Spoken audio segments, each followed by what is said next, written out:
ये इस सीरीज़ का तीसरा वीडियो है। इसमें हम लोग व्यू बनाते हैं एक पेज जिसमें हम लोग पूरा रिजल्ट को रिजल्ट के जैसा फॉर्मेट में देखेंगे, और दूसरा कि एडिट का काम करेंगे। तो एडिट के लिए भी हम यहाँ पे एक बटन बना लेते हैं जैसे व्यू के लिए बनाए थे, और इसका जो नाम है वो प्राइमरी डेटा टाइप में प्राइमरी कर लेते हैं, और यहाँ लिखते हैं एडिट। तो इससे हम चाहते हैं कि एडिट हो जाए और एडिट बटन यहाँ पे मेरे मिल गए। अब इस पर क्लिक करने से एडिट का फॉर्म खुलेगा, और व्यू पे क्लिक करने से एक HTML का पेज खुलेगा जो कि रिजल्ट दिखाएगा बेसिकली। ठीक है, तो चलिए इसको दोनों चीज़ों को करने के लिए एक अलग से पेज लगेगा, उसका नाम view result dot blade dot PHP। ये बन जाएगा रिजल्ट देखने के लिए, और ये एडिट के लिए edit result dot blade dot PHP। बहुत आसानी से दोनों पेज तैयार हो गया। होम पेज की जैसा ही है, इसलिए कॉपी पेस्ट कर सकते हैं व्यू में और पेस्ट कर दिया। ठीक है, इसमें से क्या नहीं रहेगा, तो ये टेबल नहीं रहेगा। ठीक है, टेबल नहीं रहेगा। ठीक है, बाकी चीज़ें रहेंगी, और ये थोड़ा सा साइज़ में छोटा हो जाएगा और बीच में आ जाएगा ऑटो। इसके बाद हम लोग टेबल ही बनाएंगे लेकिन फॉर्मेट अलग होगा। ठीक है, तो फटाफट ये पेज का जो टाइटल है इसके आगे हम यहाँ पे थोड़ा लगा देते हैं व्यू रिजल्ट, ताकि ये थोड़ा होम पेज से थोड़ा अलग हो जाए। तो ये पेज पे क्लिक कर, ये पेज को रेंडर कराना होगा हमको कंट्रोलर में। हम इस कंट्रोलर में जाएंगे। देखिए, एक कंट्रोलर एक टेबल को पूरा कंट्रोल करेगा। ठीक है, तो रिजल्ट का जितना काम है सब यहीं पे करते जाएंगे। तो ये पब्लिक फंक्शन और यहाँ पे व्यू रिजल्ट। ठीक है, और एक आईडी हमको चाहिए पैरामीटर में। देखिए, यहाँ रिक्वेस्ट का कोई काम नहीं हुआ, तो आप रिक्वेस्ट हटा भी सकते हैं। ठीक है, मैं इस जगह पे हटा देता हूँ, कोई इशू नहीं। अब इसके बाद आपको क्या करना है, डेटा को फेच करना है। तो फिर से data is equal to result, जो मेरा मॉडल है, फाइंड और फेल। फाइंड और फेल में क्या होगा, अगर मिलेगा तो फाइंड होगा, नहीं तो 404 का एरर आ जाएगा, जिससे कि हमको कम से कम कोड का एरर नहीं आएगा। ठीक है, हम इसके बाद चाहते हैं कि रिटर्न हो जाए व्यू का एक पेज जिसका नाम है व्यू रिजल्ट, और उसके में डाटा ये पास हो जाए। ध्यान में रखने वाली बात है, डाटा का एक की नाम होना चाहिए, जो कि हम यहाँ लिखते हैं रिजल्ट। रिजल्ट्स नहीं, एक सिंगल रिजल्ट है इसलिए प्लूरल फॉर्म यहाँ पे सिंगुलर दे दिया, वहाँ पे प्लूरल फॉर्म था रिजल्ट्स, देखा आपने। तो वहाँ ऑल था, यहाँ पे एक ही है, तो फाइंड और फेल। तो बहुत आसानी से हम ये पास कर दिए। अब ये वेरिएबल हम एक्सेस कर सकते हैं। पहले तो आपको पेज दिखा देते हैं कि यहाँ पे इस पर क्लिक करने से वो पेज खुले।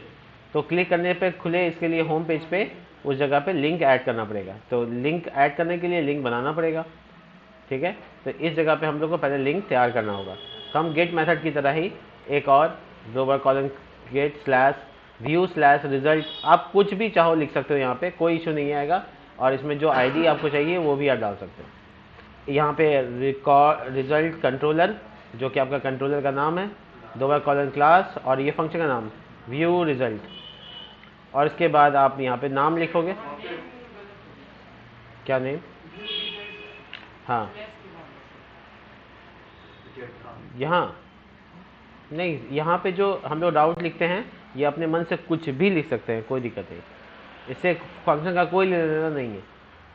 ठीक है, कंट्रोलर वाला भी ना स्मॉल कैपिटल था, इसमें स्मॉल। यहाँ पे देख लेते हैं, कंट्रोलर में जो भी है वो अच्छा स्मॉल ही लिखना है, कैपिटल से शुरू, फंक्शन तो नहीं करना है। ठीक है, तो हो गया ये व्यू रिजल्ट, यहाँ पे नाम भी हो गया, ये तैयार है मेरा। अब इसको होम पेज पे हम क्या करेंगे, यहाँ पे लिंक कर देंगे, ताकि हम क्लिक करें तो ये राउट काम करे। तो राउट स्लैश, उसका नाम ये है, और इसमें डॉलर आइटम एरो आईडी पास कर देंगे, जो पैरामीटर है वो फुलफिल हो जाएगा। अब हम किसी भी क्लिक करेंगे तो वो पेज ऑब्वियस खुलेगा। देखो, वो व्यू रिजल्ट जो टाइटल मैंने दिया था वो आ गया। अब इस जगह पे हमको पेज डिज़ाइन करना है, तो हम आ जाते हैं इस पेज पे जहाँ डिज़ाइन करना है। ठीक है, यहाँ पे आने के बाद हम लोग सबसे पहले H2 में लिखेंगे व्यू रिजल्ट। ठीक है, और उसके आगे हम चाहते हैं यहाँ पे नाम आ जाए जिसका हम रिजल्ट देख रहे हैं। तो यहाँ पे मेरे पास डॉलर रिजल्ट नाम का वेरिएबल पास है।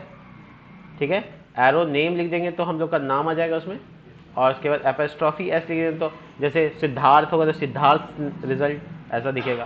तो देखो यहाँ पे व्यू रॉकिंग रिजल्ट, तो रॉकिंग नाम पे क्लिक किए थे हम, दोबारा देख लेते हैं सादिक हुसैन पे, तो व्यू सादिक हुसैन रिजल्ट, बड़ा अच्छा दिख रहा है। तो हम इस तरह से मार्जिन थोड़ा सा ऊपर से देते हैं 5, और देखिए मार्जिन की वजह से नीचे आ गया। अब यहाँ से टेबल हम ड्रॉ कर सकते हैं। तो टेबल ड्रॉ करने के लिए टेबल टैग लगाना होगा बड़ी आसानी से, और फिर हम TR टैग, TH टैग, और उसके बाद हम लोग लिख सकते हैं यहाँ पे TH में कॉल स्पैन, और इसमें दे देते हैं 4, और इसमें लिखते हैं पर्सनल डिटेल्स। जो भी पर्सनल डिटेल्स होंगे रिजल्ट के ऊपर वो एक टैग टाइटल के तौर पे आएगा। TR में हम लोग बैकग्राउंड कलर फिट कर सकते हैं BG डैश प्राइमरी, ठीक है, और टेक्स्ट कलर को वाइट कर सकते हैं, ये सब पॉसिबल है। और ये देखिए कैसा दिख रहा है, तो ये बैकग्राउंड कलर में नहीं आया, BG dash primary, PRIMARY primary. तो आप इसको BG प्राइमरी काम तो करना चाहिए था इसको, तो TH में लगा देते हैं इसको, ठीक है, क्लास यहाँ से हटा देते हैं, TR से TH। अब यस आ गया। तो ये देखो यहाँ पे बैकग्राउंड कलर आ गया, एकदम अच्छा सा दिखेगा। और थोड़ा बॉर्डर चाहिए तो टेबल डैश बॉर्डर्ड, ये सब क्लास से बॉर्डर आ सकता है, ठीक है। तो TR एक हो गया, फिर नया TR, TH, और यहाँ पे नेम, और उसके जस्ट नीचे यहाँ पे TD, और जो नाम है वो यहाँ पे दिखाना है। तो डॉलर रिजल्ट वेरिएबल मेरे पास सही है, एरो नेम, इससे नाम आ जाएगा यहाँ पे। तो देखिए 2 कॉलम में नाम आ गया, तो ये एक कॉलम, ये दूसरा कॉलम। तो हम लोग एक्चुअल में कॉल स्पैन कितना किए थे, 4। तो हम लोग इसको ऑटो अरेंज कर सकते हैं, कॉल स्पैन, अच्छा जो ज़रूरत जहाँ पे पड़ेगा वहाँ पे देंगे। अब फादर नेम है, कॉन्टैक्ट है, कुछ पर्सनल डिटेल है, फादर नेम है, कॉन्टैक्ट है, स्कूल का नाम है, तो स्कूल नेम, तो इसको यहाँ पे डेटाबेस में इस तरह से नाम रखा गया। और ये हो गया मेरा यहाँ पर कॉन्टैक्ट नंबर, तो जो कि मैं कॉन्टैक्ट नंबर यहाँ पे कॉन्टैक्ट नाम से डाल दूँगा। और ये हो गया मेरा फादर का नेम, तो फादर, ठीक है, और यहाँ पे फादर। तो बहुत सही और आसानी से देख पा रहे हैं आप, ये कॉन्टैक्ट छोड़ के सब आ गया है। कॉन्टैक्ट क्यों नहीं आया, कॉन्टैक्ट का स्पेलिंग गलत है, कॉन्टैक्ट, देखिए आ गया। तो ये पर्सनल डिटेल्स है, ये आ गए। इसी तरह से हमको TR चाहिए होगा दूसरे काम के लिए, जो कि यहाँ पर बेसिकली एक और हेडिंग होगा, उसका BG जो है हम सक्सेस कर देते हैं, ठीक है, या डेंजर लाल रंग का कर देते हैं। मार्क्स तो डेंजर ही होता है ना, तो मार्क्स की डिटेल, ठीक है। तो इस तरह से मार्क्स डिटेल का एक और कॉलम तैयार हो गया। इसके बाद हम क्या करेंगे, नीचे नया TR लगाएंगे, और उसके अंदर TH, और लिखेंगे सब्जेक्ट्स के नाम क्या होंगे, ठीक है। उसके बाद टोटल मार्क्स उसका क्या होगा, और उसका ऑब्टेन मार्क्स कितना आया है, पास मार्क्स कितना है, और ऑब्टेन कितना है।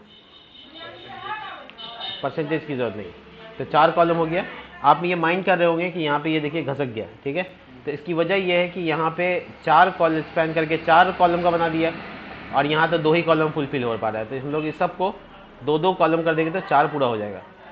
कॉल स्पैन HTML का बेसिक सा कोड है ये, कॉल स्पैन 4, देखिए इससे 2 सॉरी मेरी गलती, 4 कर दिया मैंने।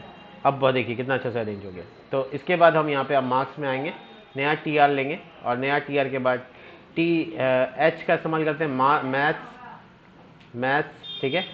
और उसके जस्ट बगल में TD होगा, और टोटल मार्क्स 100, पास मार्क्स 30, और ऑब्टेन मार्क्स जो भी उसका आएगा वो।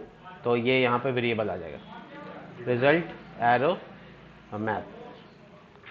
इस तरीके से हमको 5 सब्जेक्ट चाहिए, एक सब्जेक्ट हो गया, 1 2 3 4, ठीक है। तो अब सभी सब्जेक्ट के नाम चेंज कर देने हैं, साइंस, ठीक है, और यहाँ साइंस का वेरिएबल, और ये हो गया SST, और फिर ये SST का वेरिएबल, और ये हो गया तुम्हारा हिंदी, और ये हो गया हिंदी का वेरिएबल, और इसके नीचे है इंग्लिश। पूरा लिखते हैं पब्लिक को दिखाने के लिए, लेकिन हमारे डेटाबेस में तो ये शॉर्ट नेम में अवेलेबल है। परफेक्ट, देखिए पूरी तरह से डेटा आ गया, सारे मार्क्स के डेटा आ गया। इसके जस्ट नीचे हम लोग एक और TR देंगे, हेडिंग वाला TR इस जगह पे, ठीक है। तो ये यहाँ पर स्टेटस नहीं, ये एक्चुअल में रिजल्ट का डिटेल है कि टोटल मार्क्स कितना हुआ वगैरह वगैरह, तो उसके लिए हम ये कंडक्ट करेंगे। तो TR TH, और इसमें कॉल स्पैन 2, ध्यान रखना है, call span 2, total marks TD, और यहाँ पे टोटल मार्क्स दिखाना है बेसिकली, ठीक है। तो टोटल मार्क्स दिखाने के लिए हमको इसको टोटल करना पड़ेगा। होम पेज पे मैंने टोटल किया था, उसको मैं यूज़ कर सकता हूँ, ठीक है। ये मुझे लगता है कि दोनों को कॉपी कर लेना चाहिए, क्योंकि दोनों काम आएगा, और ये यहाँ पर आ जाना चाहिए, और इस जगह पे हम इसको फिलहाल पेस्ट कर देते हैं, ठीक है। देखिए ये आइटम से रिजल्ट में बदलना पड़ेगा, नहीं तो ये वेरिएबल आइटम तो यहाँ नहीं है। रिजल्ट तो इससे टोटल यहाँ पे दिखना चाहिए। देखिए 90 ये दोनों आ गया है, दोनों अलग अलग टी आर में दिखाना है, ठीक है। तो पहला तो टोटल ठीक ठाक दिख रहा है, इसको हम लोग बस टी आर में कैद कर देते हैं और इसका कॉल स्पैन 2 होना चाहिए। इसके बाद ये दूसरा है, एक और टी एच डालना होगा हमको और कॉल स्पैन 2 लिखकर यहाँ लिखना होगा परसेंटेज, ठीक है। और ये हो गया कॉल स्पैन 2। तो ये परसेंटेज का साइन देखिए आप ऊपर नीचे दिख रहा है अब, ठीक है। रेड कलर का ऑफ कोर्स नहीं चाहिए क्योंकि रिजल्ट तो सक्सेस होता है ना, सबके लिए नहीं होता लेकिन होता तो है, ठीक है। तो इस तरीके से हम इसका परसेंटेज दिखा दिया। अब इससे डिवीज़न भी निकाल लेना, इफ एल्स जो है वैसे डिवीज़न निकलेगा। तो एक और कंट्रोल यहाँ देखिए टी आर शुरू नहीं हुआ, एक और मिस्टेक टी आर और ये कंट्रोल डी। तो अब हमको सिर्फ दिखाना है डिवीज़न, ठीक है। अब इस डिवीज़न में हमको वो कैलकुलेशन सेम करना है, तो हम क्यों मेहनत करें, हम इससे पहले इफ एल्स में कर चुके हैं। कॉपी किया और कॉपी करके यहाँ व्यू रिजल्ट में इसको हटाकर पेस्ट कर देना, ठीक है। तो ये पेस्ट कर दिया मैंने, जो भी रिजल्ट होगा वो दिख जाएगा, ठीक है। तो ये काम हो गया रिजल्ट देखने का। गो बैक एक बटन बना देंगे ताकि पीछे जा सके, तो हम यही बना देते हैं, ठीक है। H1 से ऊपर ये यहाँ पर ए टैग BTN डैश डार्क काले रंग में, ठीक है। और ये गो बैक BR का टैग दे दीजिएगा, नहीं तो दिक्कत हो सकता है लेकिन नहीं होगा। H2 है और बैक जाने के लिए राउट होम, ठीक है। तो होम पेज मेरा बैक बटन है, तो गो बैक पे क्लिक करने से वो वापस पीछे वाले पेज में लेकर आ जाएगा, जिसपे हम ये वाला अब जाते हैं पप्पू फेल हो गया वाला डेटा। देखिए सब डेटा डायनेमिक हो गया।